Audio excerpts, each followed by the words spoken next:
All right, well, we have number 2, and again, we're going to start with our acceleration and work backwards because acceleration is going to be constant. Constant.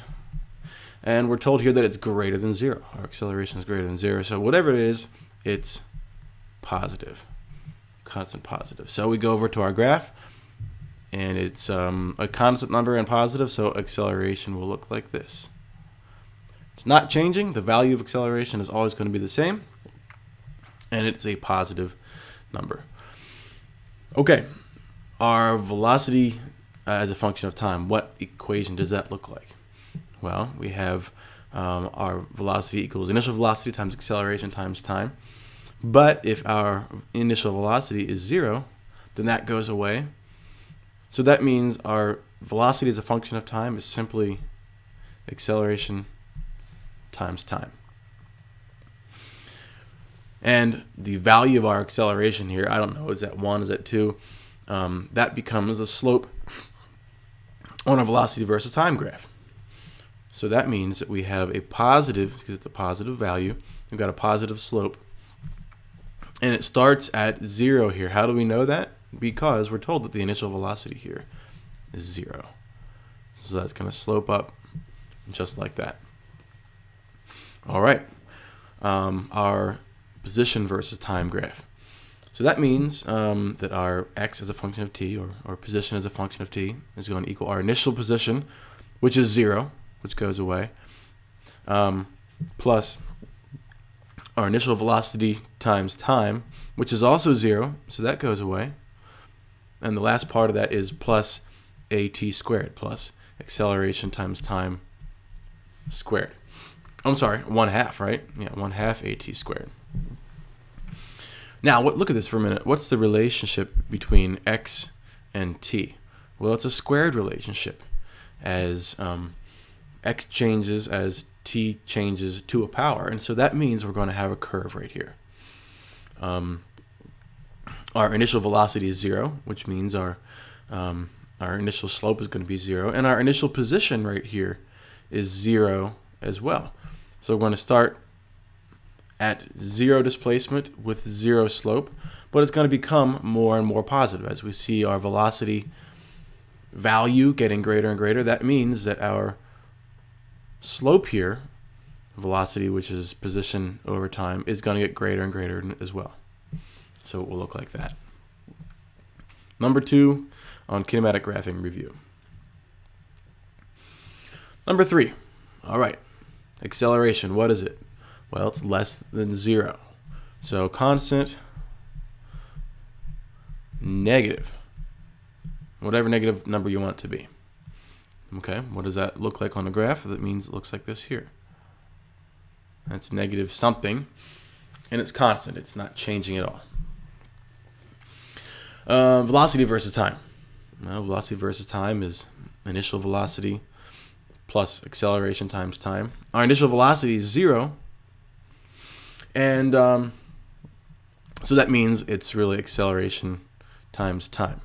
Now, the way I wrote this on the key had some people a little bit confused. What is our acceleration right here? Well, it's a negative value, right? So it really means it's a negative a.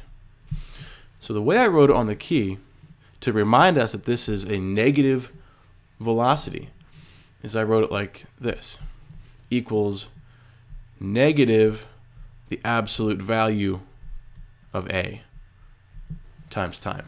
Now, you don't have to write that yourself, but that is actually a more accurate way of writing it, because whether you plug in a as its positive value or its negative value, writing it this way right here reminds us, with the negative out front, reminds us that it's going to be negative. If we simply write it like this right here, yes, we know in our heads that the a is negative, but without actually plugging it in and without actually writing it like that, we might be confused into thinking, okay, it's going to be a positive slope. No, it's actually not. So this right here is my way of saying, reminder, it's a negative of whatever value of a you put in, whether you put it in as positive or negative. This necessarily makes that whole value negative, which means that our velocity over time is going to be negative as well. What's the slope of that line? The slope of that line is this value of negative a right there. Okay, let's now do displacement. Displacement, we're told is greater than 0. Sorry, our initial displacement is greater than 0. So that means, well, I won't get to that yet, but we'll come back to that. But what's our equation for displacement as a function of time? Well, it's our initial displacement, xi, and we're going to keep that in because we have some value of our initial displacement, right? Plus initial velocity times time. Okay, well, that goes away because initial velocity is 0. Plus at squared. Now, we do have an a, but remember it's negative, so I'm going to write it again the same way. And in fact, you know, I just need to back up here a second. Erase that there. I should really write it as minus the absolute value of a. Not even that. I need a 1/2 in there, don't I? I'm sorry. Minus 1/2 times the absolute value of a times t squared. Or I could say 1/2. Well, no, that's the best way to write it. xi minus 1/2 of the absolute value of a. Because whether you punch in a positive or negative value of a, this minus sign, again, out front, reminds us that negative a makes this whole value negative. Or not negative, but minus from the initial position, or initial displacement. So this tells us that we have a positive initial displacement right here. The t squared tells us that it's going to be curving. The fact that the initial velocity is 0 tells us that the initial slope is 0. That wasn't a very good initial slope. Initial slope there is 0. And the minus right here tells us that this acceleration is going to be curving it negatively, curving it down. Just like that. All right, number 4. Oops, I can't scroll down any further. All right, number 4. What's our acceleration? It's a constant 0. And that's easy. That goes right in there like that.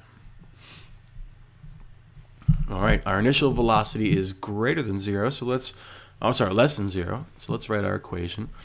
Our v of time is our initial velocity plus acceleration times time.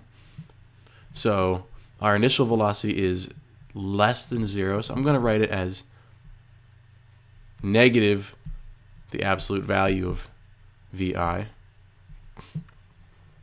Do we have an acceleration? Well, it's 0, so the at would drop out and just go away. So that means that whatever vi is, well, it's negative. That means it's a negative value the whole time. So let's pick a value for vi, or a negative value. It's this right here. And that's not very straight. Let's try that again. All right. Not much better, but it'll do. And let's do now our displacement. Our initial displacement, we're told, is greater than 0, so that'll come into play in just a minute. What's our equation for displacement as a function of time? Well, it's initial displacement, which is x sub I, plus initial velocity times time.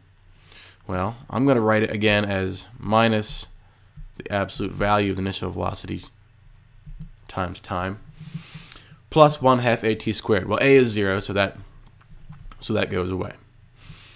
So how do we plot this? Well, this tells us that we have a positive initial displacement, means that we're going to start it here. What's our slope going to be? Well, the slope is this value right there, which is a negative value, so it's going to be a negative slope.